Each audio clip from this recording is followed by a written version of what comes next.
This is a Sports Catastrophe production.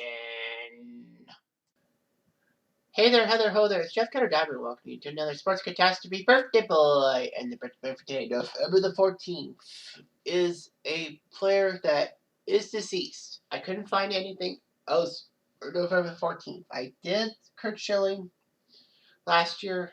So, anyway. But this guy played 17 years in baseball for 5 teams from 1950 to 1967. He was best known for his publicized battle with bipolar disorder that actually became part of a film called Fear Strikes Out. And it's important to know about personal health, mental health, and all that. But anyway, Jimmy Piersall was born November 1929 in Waterbury, Connecticut. Signing a contract with the Boston Red Sox in 1948, reaching the big leagues in 1950. And in 1952, he would be more so known for his better role with Boston. He called himself the Waterbury Wizard. But he actually set the Red Sox record for hits in a 9-inning game with 6 back in 1953. So Piersall looked pretty good for Boston in the 1950s. Unfortunately, there would be a lot of problems with him. He actually fought Billy Martin in a fist fight in May of 1952. And Piersall actually scuffled with teammate Mickey McDermott in the clubhouse. And after Piersall spanked one of his teammates' sons, he was demoted to Birmingham. Piersall would have a lot of problems in Birmingham. He would be ejected 4 times. He would be sent to treatment at Westboro State Hospital in Massachusetts. He had nervous exhaustion. He went through electroshock therapy and took lithium. He would spend 7 weeks in the facility and miss the remainder of the season. But he came back to Boston in 1953, played his heart out, and took 9th in MVP voting. Anyway, Piersall would do a little bit better. In 54 and 56, he got to the All-Star team. So he looked decent. And in 56, he had 40 doubles, leading the American League in that category, 293 batting average, and drove in 87 runs.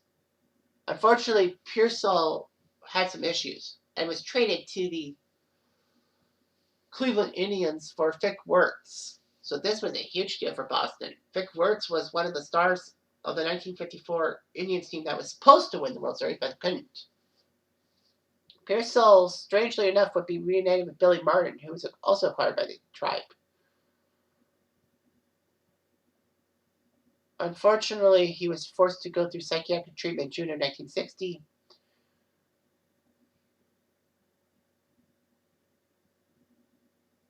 And, there was problems. Piersall was forced to meet with American League President Joe Cronin and his manager. Piersall would be back to normal in 1961, earning his 2nd Gold Glove and getting 3rd in the batting race. But he was volatile.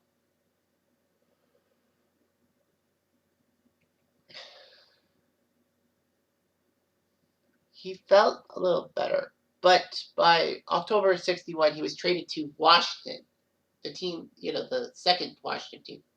So he was with Washington. He was there for a little bit, for just over a season. Then he went to the New York Mets for cashing a player to be named later. Piersall would make his enough known for the Mets. When he hit a home run off Dallas Green, who soon became a great general manager in sports, Piersall decided to run the bases backwards. Actually, that's false. Yeah, they said that, he ran the bases backwards. However, it's been well known that now he ran around the bases from home, first, second, third, but he faced backwards as he made the circuit. So somehow he ran the bases around backwards, but in the correct order. Unfortunately, the Mets didn't think he was good and all that, so they traded him to the Angels. And he played 4 years for the Angels. In his career, he was a .272 hitter with 104 home runs, 591 RBIs, in over 1,700 games.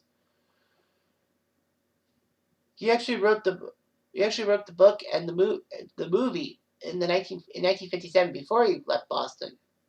Anthony Perkins would portray Piersall as the distortion of facts, including overblaming his father for his problems.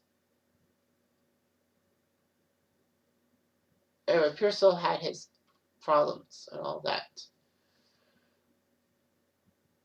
Piersall would be famously known for being the play-by-play guy for the color commentator for the Chicago White Sox alongside Harry Carey when he was with the White Sox. Unfortunately, he criticized team management over the air one too many times, and the White Sox got rid of him. The funny thing was that Piersall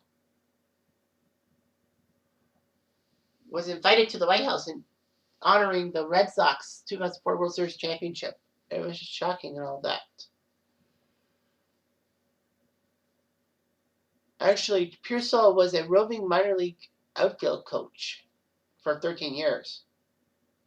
And he was actually an on-air baseball analyst and contributor for WSCR, Chicago Sport Talk radio station from 1992 to 2006.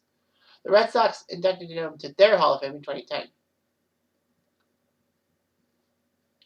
Piersall actually was part of the Lucy Show in season 4. Piersall made a public appearance at Marineland in California, and that Lucy, Mr. Mooney, and Lucy's son would meet Jimmy Piersall. Piersall was married 3 times, having 9 children with his first wife before divorcing in 1968. He married his 3rd wife in 1982, and then that ended when he died in 2017 in Wheaton, Illinois, at the age of 87. So Jimmy Piersall was a bit loony and all that, but his bipolar problems were never established. Basically, with the whole fact that, it was the 1950s and 60s and they didn't care much about that. But yeah, Jimmy Piersall was a good guy, and mental health should be taken seriously. Think about it. Anyway, I'm Jeff Diamond. I do.